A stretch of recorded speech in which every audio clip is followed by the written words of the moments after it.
Sa isang liblib na nayon sa paanan ng kabundukan, may isang lumang bahay na puno ng kababalaghan.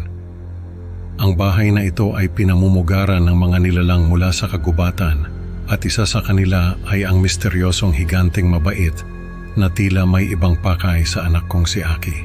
Sa umpisa parang laro lang ang lahat, ngunit unti-unti nang nagiging totoo ang mga kwento ng mga kapitbahay. Sa tulong ni Tatang Nestor, isang matandang may alam sa mga lihim ng nayon, sinubukan naming labanan ang kapre na nagkukubli sa likod ng balete. Ngunit sa kabila ng aming pag-alis sa nayon, tila may naiwan pa ring alaala at proteksyon para kay Aki mula sa kagubatan. Bago pa man kami lumipat dito sa Maynila, ay sa isang liblib na nayon sa paanan ng kabundukan kami nakatira ng anak kong si Aki. May nirerentahan kaming lumang bahay doon. Sabi ng may-ari ay may mga turista raw na nagrerenta doon kapag tag-init. Pero sa tuwing tag-ulan ay walang gustong tumira doon kasi nga medyo malayo sa kabihasnan. Kaya naman nang alukin nila kami na doon muna tumira ay pumayag kami.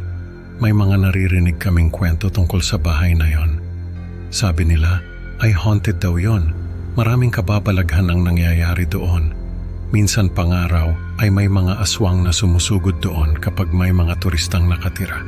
Pero dahil nga sa wala kaming choice at kailangan naming makalipat sa lumang apartment na tinitirhan namin, ay tinanggap namin yung alok ng may-ari. Ang bahay ay nasa gilid ng isang kagubatan. Sabi ng mga kapitbahay ay maraming nilalang ang nakatira sa kagubatan na yon. Mga duwende, diwata, tikbalang, aswang at kung ano-ano pa. Sabi pa nila ay may isang higanteng kapre na nakatira sa pinakamalaking puno ng balete doon sa kagubatan. Yung puno ng balete na yon ay malapit sa bintana ng kwarto ng anak ko. Nung una ay hindi ko pinapansin yung mga kwento ng mga kapitbahay. Akala ko ay mga alamat lang yon na pinapasapasa nila sa isa't isa. Hanggang sa isang araw ay kinausap ako ng anak ko. Sabi niya sa akin ay may bago raw siyang kaibigan. Ang pangalan daw ng kaibigan niya ay Higanteng Mabait. Sabi ni Aki ay pinagmamasdan daw siya ng higanteng mabait mula sa sanga ng puno ng balete. Nung una ay nag-alala ako. Sabi ko baka may taong nagmamasid sa anak ko. Pero sabi ni Aki ay hindi raw tao ang higanteng mabait kundi isang higante. Natawa ako nung sabihin yun ni Aki. Akala ko ay nagbibiro lang siya. Pero sabi niya ay totoo raw yun. Sabi ko sa sarili ko ay hayaan ko na lang si Aki na makipaglaro sa kanyang imahinasyon. Bata pa naman siya at normal lang na magkaroon ng mga imaginary friends. Pero may mga nangyari na nagpatayo ng balahibo ko. Isang araw ay nakita ko si Aki na naglalagay ng isang maliit na upuan sa hapagkainan. Sabi ko, bakit daw may upuan doon? Sabi ni Aki ay para daw yun sa higanteng mabait. Gusto raw niyang kumain kasama namin. Sabi ko ay hindi pwede dahil hindi naman totoong tao ang higanteng mabait. Pero nagmatigas si Aki at nagalit pa sa akin, kaya hinayaan ko na lang siya. Sa mga sumunod na araw ay napansin ko na parang interesado si Aki sa kagubatan. Lagi niyang tinatanong sa akin kung pwede ba siyang pumasok doon. Lagi kong sinasabi na hindi pwede dahil delikado. Lagi rin siyang naglalagay ng upuan para sa higanteng mabait sa hapagkainan. Doon na ako kinutuban. Sabi ko sa sarili ko, ay may mali na sa nangyayari. Isang gabi ay nagising si Aki na umiiyak. Sabi niya ay nanaginip daw siya na may malamig na kamay na humahaplos sa kanya. Tinanong ko siya kung sino ang may-ari ng kamay. Sabi niya ay yung higanteng mabait daw. Sabi ko, akala ko ba mabait yun? Sabi ni Aki ay mabait naman daw talaga. Pero sa panaginip niya raw ay binubulungan siya nito na gusto siyang makalaro magpakailanman.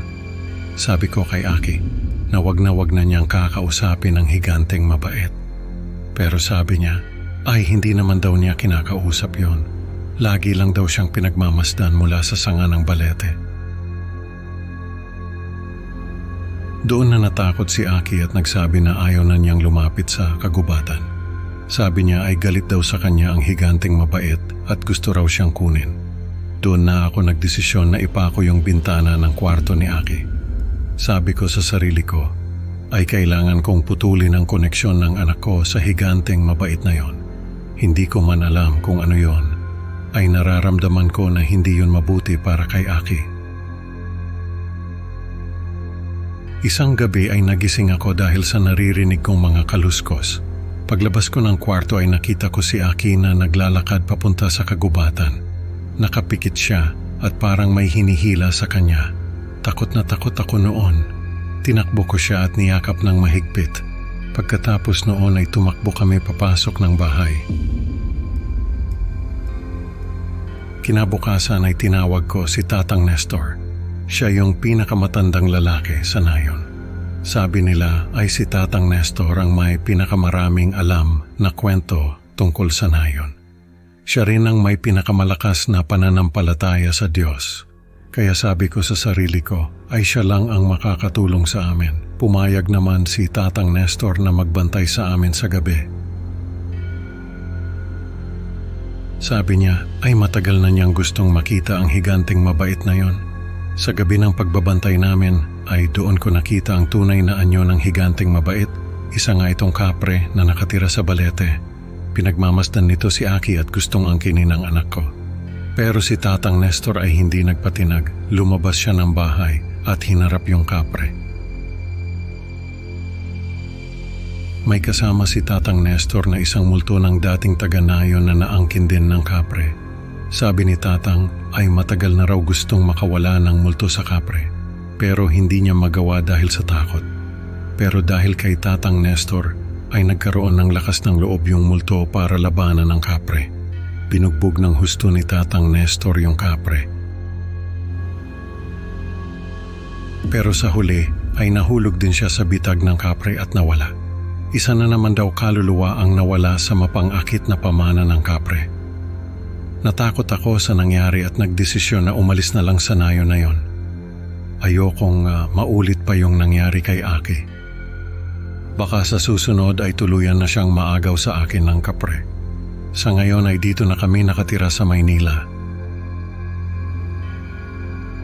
Pero may daladala pa rin si Aki na alaala ng aming pananatili doon sa nayon. Isang piraso ng balat ng puno na nakuha niya sa kagubatan.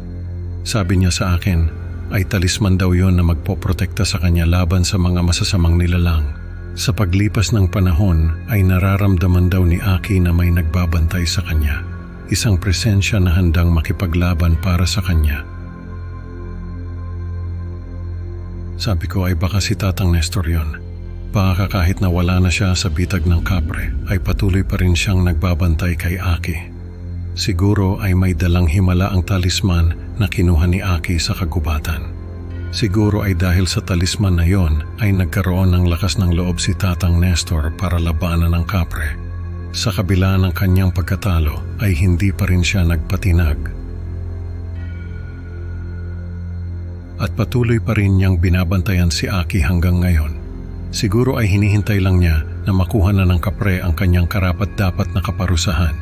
At kapag nangyari yon, ay makakamit na rin niya ang katahimikan na matagal na niyang inaasam. Sa kwento natin, natutunan natin na hindi lahat ng mukhang mabait ay dapat pagkatiwalaan lalo na kung ito'y galing sa kagubatan. Salamat sa pakikinig mga ka-creepy.